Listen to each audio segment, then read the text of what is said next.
but I've requested that he allows me to go home, and he thinks I'm quite stable, to go home where he can look after me when from home. In any case, my home is not far away from here, and if there is any problem, I should be able to get back here. But as we speak, I'm okay, a little bit weak, but I feel better.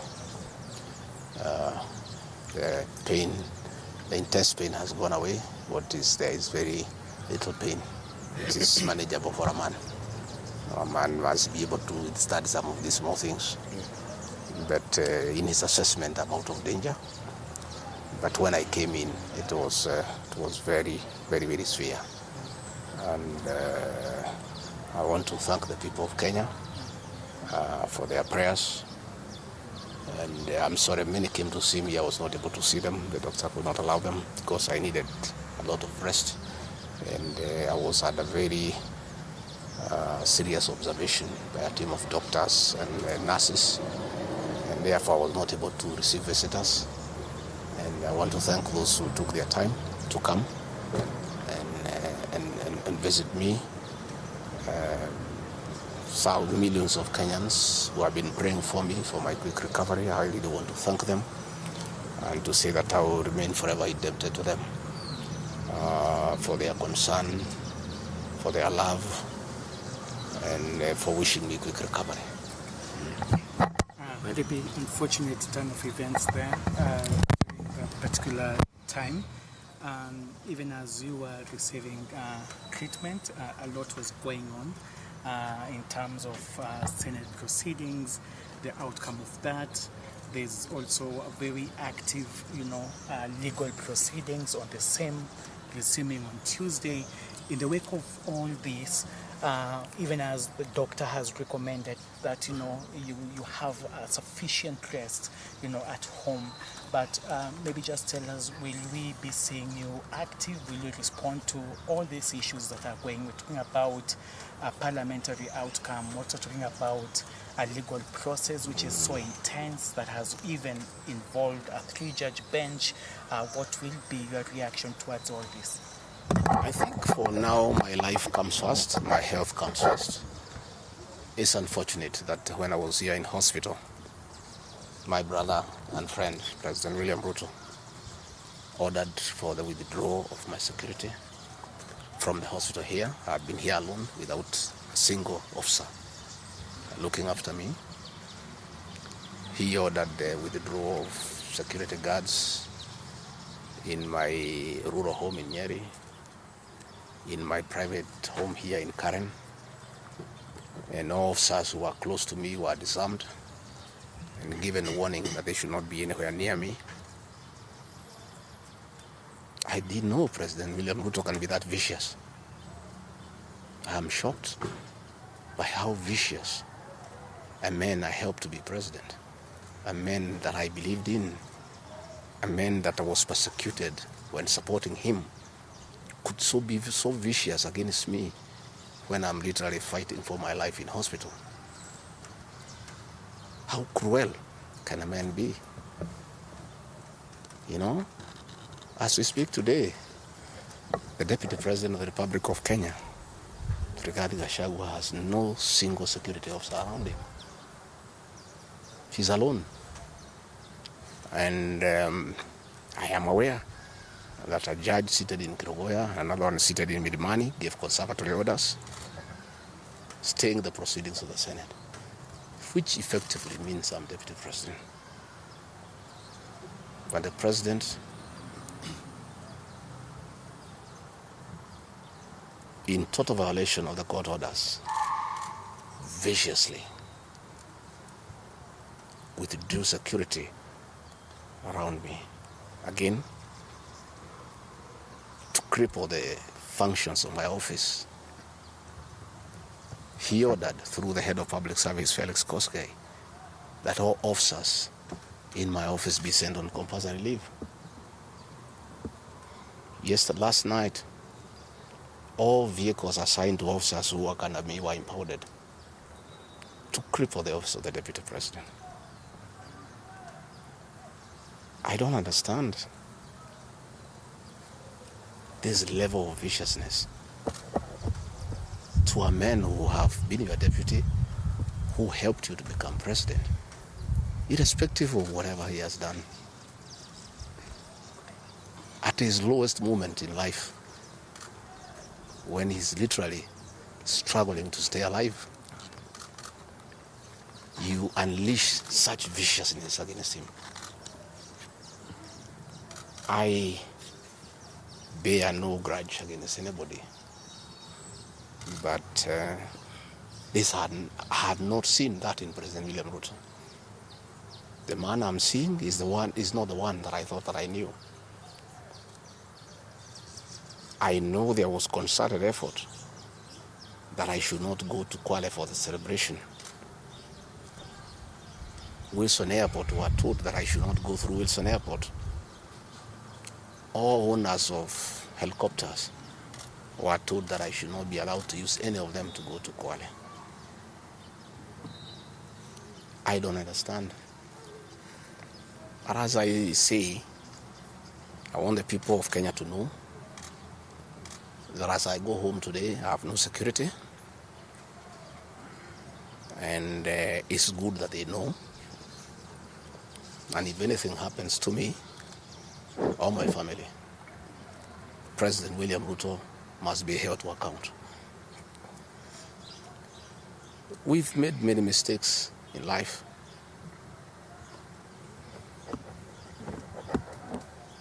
And we keep on learning. I trusted President William Ruto. The people of the region where I come from, the Mount Kenya region, trusted him. In fact, as we were preparing to go to office, nobody else trusted him. Musalia Mudavadi demanded that they must sign an MOU with him, which they did. Moses Wetangula demanded that they must sign an MOU with him, which they did. Amazon Kingi demanded the same. Alfred Mutua, everybody else. I'm the only man who trusted him. Verbally, because we are Christians, we used to go to church together. And as a Christian, I believed a fellow Christian that he would never betray me or my people. For the last 1 year, it's been very difficult for me. But I'm a very persevering man, very enduring. And what happened on Thursday is a culmination of continuous persecution and stress for a year. And when I look at it, probably it is history repeating itself. That President William Ruto wanted to take me the route President Daniel Arap Moi took Kenneth Matiba. He pushed Matiba up to getting a stroke and eventually dying. When I look to what the president is doing to me, especially now when I'm in hospital, crippling me, treating me like an animal, I think he wanted to take me the Matiba route. But God is gracious. It didn't happen that way. I hear many of his people are calling here asking whether I'm dead, whether I'll survive, whether I'll recover. They were celebrating. It's the most unfortunate thing that has ever happened in this country. That you can be so vicious to a man who helped you to be president. And the crime of this man? Telling you the truth. Don't evict people without compensation, Mr. President. Mr. President, don't overtax people.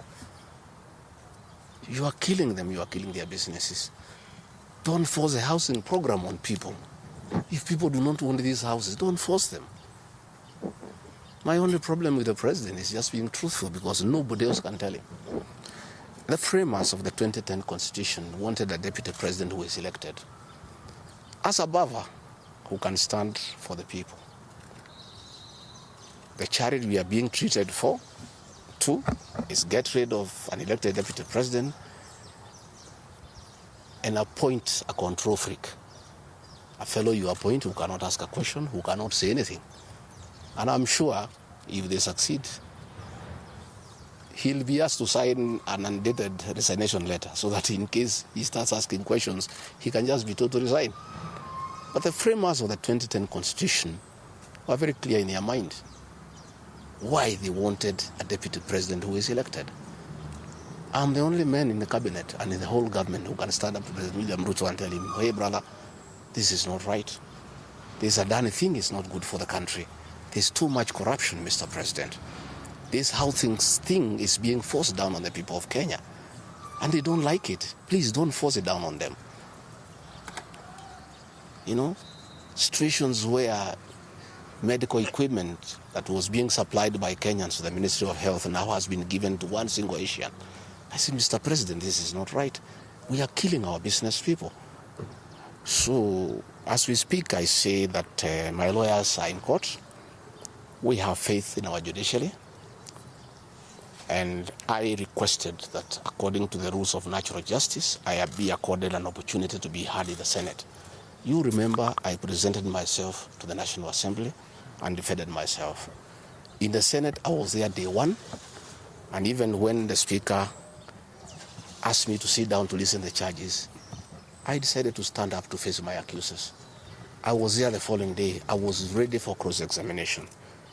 The 11 counts is nothing but malice and fiction. It was a political game by the president to get rid of me.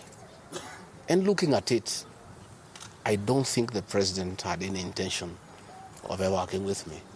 I think he just needed me to help him win the election because of my mobilization capacity and the faith the Mount Kenya region has in me.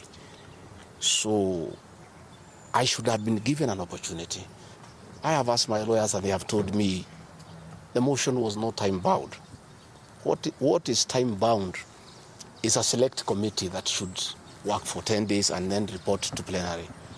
That committee was never constituted. So this matter should have continued and waited for me. I was ready for cross-examination so that I answer those 11 counts one by one. And I'm sure, had I been given that opportunity, I would have persuaded the senators otherwise. I was not given that opportunity. When you look at the speed at which GACHAGUA is being held at office, it's like the story of Simon Makonde. You remember that story? Yeah. One who died, who was born on Monday and by Sunday was buried. Right. The kind of efficiency that has been exhibited in holding GACHAGUA out of office, if this efficiency was being exhibited in the management of the affairs of this country, Kenyans would be very happy. What is the hurry? The framers of the Constitution gave the president 14 days to look for somebody to replace the deputy president. It gave Parliament another 60 days. That's a total of 74 days. Why is a job that was prescribed by the framers of the Constitution to be done within 74 days is being done in half a day? You must ask yourself that question. I think it's being hurried to circumvent justice to avoid the courts of law from interrogating this matter and making a decision. The courts told us they don't want to interfere with the process, to let the parliamentary process get finished and then go to them. We have gone to them now. It's over. The courts will interrogate the process and make a determination. But I ask, let the president obey court orders. Through a court order, GACHAGUA is deputy president. Why doesn't he have cars? Why doesn't he have security? Why has his office been made dysfunctional? I think it's very important. But finally, I want to tell the people of Kenya that I don't feel safe. And for the first time, let me say that on 30th of August in Kisumu, undercover security agents entered my room in Kisumu and bagged it. And one of them tried to poison my food. But we detected it and we were able to escape the scheme. I was supposed to be killed through poisoning. On 3rd of September, in Nyeri, another team from the National Intelligence Service came to Nyeri and tried to poison food that was meant for me and Kikuyu Council of Elders. I did report this matter to the National Intelligence Service, and the officers who are assigned to my office, I asked them to leave because I felt I was not safe. After the 2 attempts to assassinate me through food poisoning failed, it is when this impeachment motion was hatched. When my security was withdrawn here, officers from the National Intelligence Service have been hovering in every room, in every compound here, to an extent that I had to call my wife and my children to come and stay in my room, just in case they get entry to my room or compromise the people who are treating me. So, regarding GACHAGUA and his family, feel very exposed because these people have tried to kill us before. They have now tried to get us out of office. So I asked President William Ruto, my brother, I helped you to be president. Leave me alone. Leave my children alone. Do whatever you want, but let me live. Let me look after my children. You can do whatever you want with the country, but allow me to live. Because I was there for you when you needed somebody to be there for you. When you were in trouble and you needed a man who could stand with you, I stood with you, with my family. You have paid us in kind by being so cruel and vicious against us. We are simple people. We are a very small family. Let us be. Do whatever you want. But please, Mr. President, I beg you, don't kill us. Don't kill my children. You have caused me enough pain for the last 1 year. Please, leave me alone. Let me be. God will take care of me. I don't have to have security. I don't have to have drivers. I don't have to have cars. Please allow me to have my peace, if nothing else. And remember, I was there for you when you needed a man to be there for you. Let the courts of law uphold and protect our Constitution. I ask the Chief Justice, Martha Koome, to live true to the fidelity of our Constitution, to make sure that this is a country of the rule of law, to allow the court process to take place and ensure that this process is not nugatory.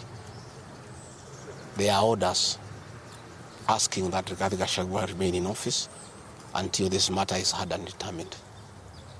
Let it be. Thank you very much. Just a quick call, please. I don't want to say.